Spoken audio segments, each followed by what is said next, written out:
8 to 6 p.m. January 5, 23, ako si Mamanner XD, Part 2, Evening Edition Series, Mamanner Vlog.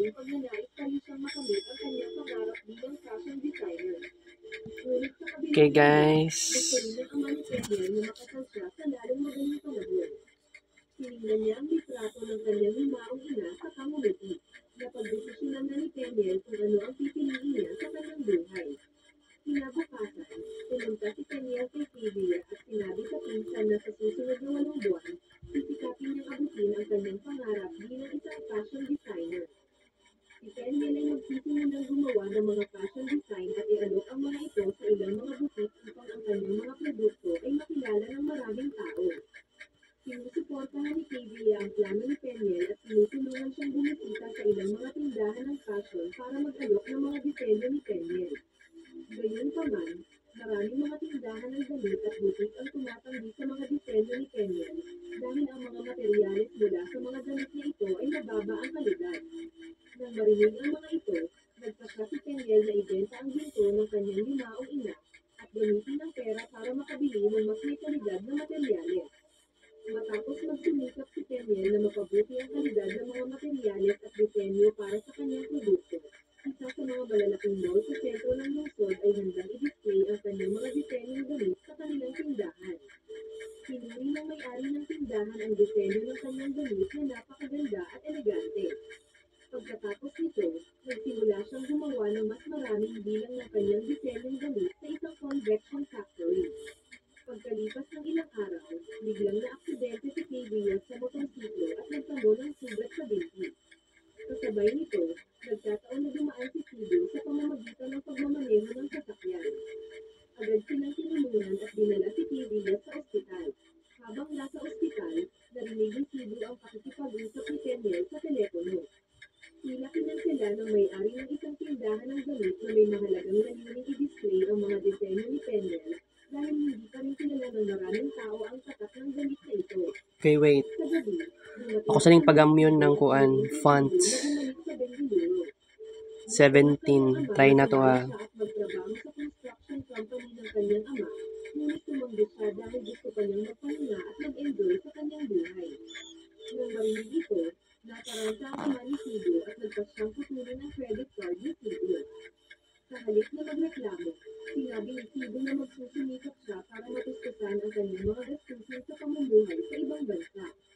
Kinabukasan, pumunta si Sido sa ospital upang bisitahin sina Peñel at Silvia.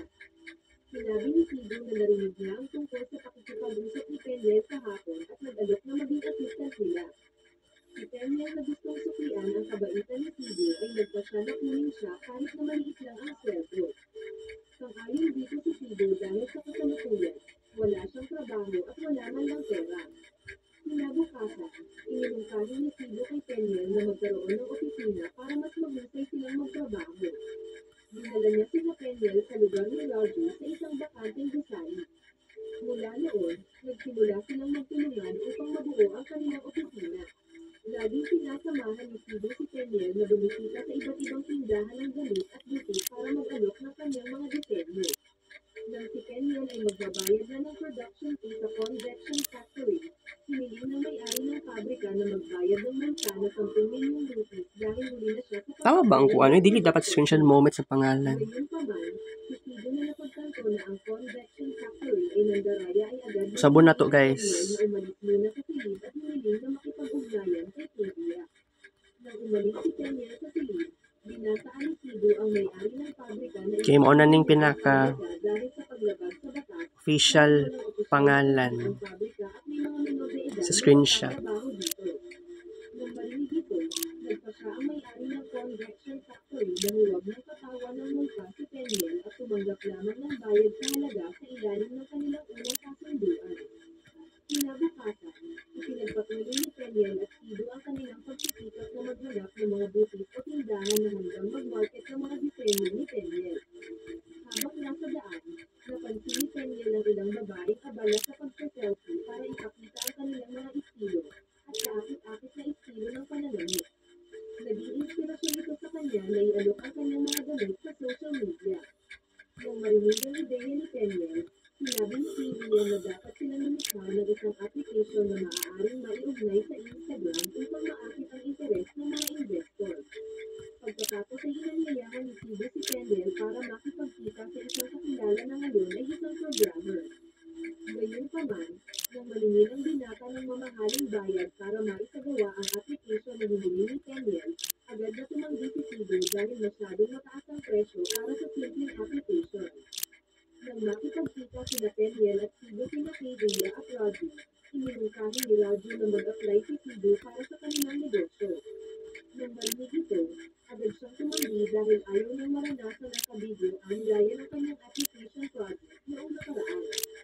Nang makita si Cebu, Pag man kog vlog ani guys, next time na mag-screenshot ko ani, dili na ako mag screen record next time ha.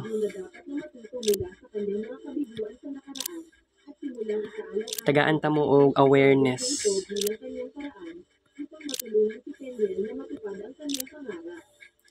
Di na ako mag screen record ani usab. Sinimulan ni Kendall at ng iba pa na palamutihan ang kanilang bakanteng silid at inayos ito sa isang maliit na opisina na tinawag nilang Basundara. Matapos mabuo ang opisina, nagsimulang gawin ni Cebu ang kanyang trabaho upang lumikha ng isang online shopping application para sa negosyo ni Kendall. Tinutulungan ni Kendall si Cebu sa pamamagitan ng pagsama sa kanya hanggang sa hating gabi. Pagkalipas ng ilang araw, nakakita sila ng isang commercial para sa isang kompetisyon sa fashion na ginaganap ng isang sikat na brand sa pandaigdigang industriya ng fashion. Iminungkahi ni Cebu kay Kendall na lumahok sa kompetisyon. Dahil kung siya ay manalo, maraming mga tao na nakakaalam ng mga produkto ng disenyo at mga investor ni Kendall ang magiging interesado na makipagtulungan sa kanya. Pagkalipas ng ilang linggo, sa wakas ay nagtagumpay si Cebu sa paglikha ng isang online shopping application para sa negosyo ni Kendall. Matapos mailabas ang app, nakatanggap kaagad ng maraming order ang tindahan ng Basundara at nagsimulang tumaas ang kanilang kita. Sa kasamaang palad, ilang araw pagkatapos mailabas ang app, nagsimulang mag-crash ang app na nagudyok sa maraming customer na magreklamo. Patuloy na pinipilit ni Kendall na ayusin agad ang app at pinulit si Cebu para sa kanyang maninang performance. Nasaktan si Cebu sa pressure hanggang sa nagalit siya at hinampas ang kanyang laptop. Matapos ibuhat ang pagkadismaya at pangilit na agad na lumabas ng opisina si Cebu. Pagkatapos ay nakipag-ugnayan si Cebu sa kanyang ina at sinabi ang kanyang reklamo. Pagkatapos niyang kumalma, bumalik siya sa opisina para ayusin ang application dahil kailangan niyang manatili bilang isang profesional. Si Kendall na nakonsensya ay humingi ng tawad kay Cebu kahit hindi pa rin siya nito pinapansin. Nagkusa si Kendall na manatili sa opisina magdamag para samahan ang binata.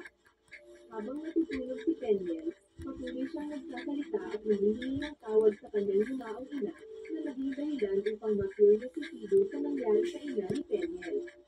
Okay, maulan to guys. Good night, sweet dreams. Kita-kits tomorrow, thank you first. 8:15 p.m. Happy Friday, Achos.